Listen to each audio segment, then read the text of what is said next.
ఏడాది చెత్త ప్రదర్శనతో విమర్శలు మూటగట్టుకున్న ముంబై ఇండియన్స్ ఐపీఎల్ 2025ని కూడా పేలవంగా ఆరంభించింది. తమ తొలి మ్యాచ్లో చిరకాల ప్రత్యర్థి చెన్నై సూపర్ కింగ్స్ చేతిలో చిత్తై ఓటమితో ఈ ఎడిషన్ను మొదలుపెట్టింది. రెండో మ్యాచ్లో గుజరాత్ టైటాన్స్ చేతిలో పరాజయం పాలైన హార్దిక్ సేన కోల్కతా నైట్ రైడర్స్ను ఓడించి తొలి గెలుపు అందుకుంది. అయితే ఆ తర్వాత మళ్లీ పాత కథే. లక్నో సూపర్ జెయింట్స్ చేతిలో 12 పరుగుల తేడాతో ఓటమి పాలైంది.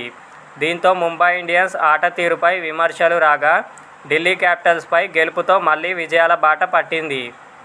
ఆ తర్వాత హార్దిక్ సేన వెనక్కి తిరిగి చూడాల్సిన అవసరం లేకుండా పోయింది.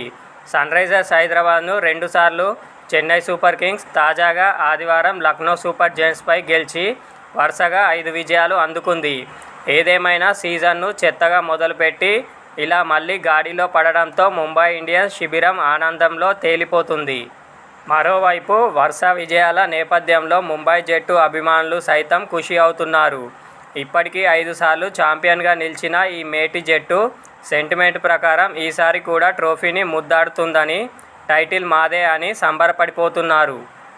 కాగా గతంలో వరుసగా ఇలా 5 సార్లు మ్యాచ్లు గెలిచిన ముంబై ఇండియన్స్ ఏకంగా 4 సార్లు ఛాంపియన్గా అవతరించింది. అంతేకాదు మరోసారి రన్నరప్గా నిలిచింది. ఈ నేపథ్యంలో ముంబై ఇండియన్స్ కెప్టెన్ హార్దిక్ పాండ్యా కూడా వరుసగా 5 గెలిచామంటూ ఈసారి తమకు తిరుగులేదన్నట్లుగా ట్వీట్ చేశాడు.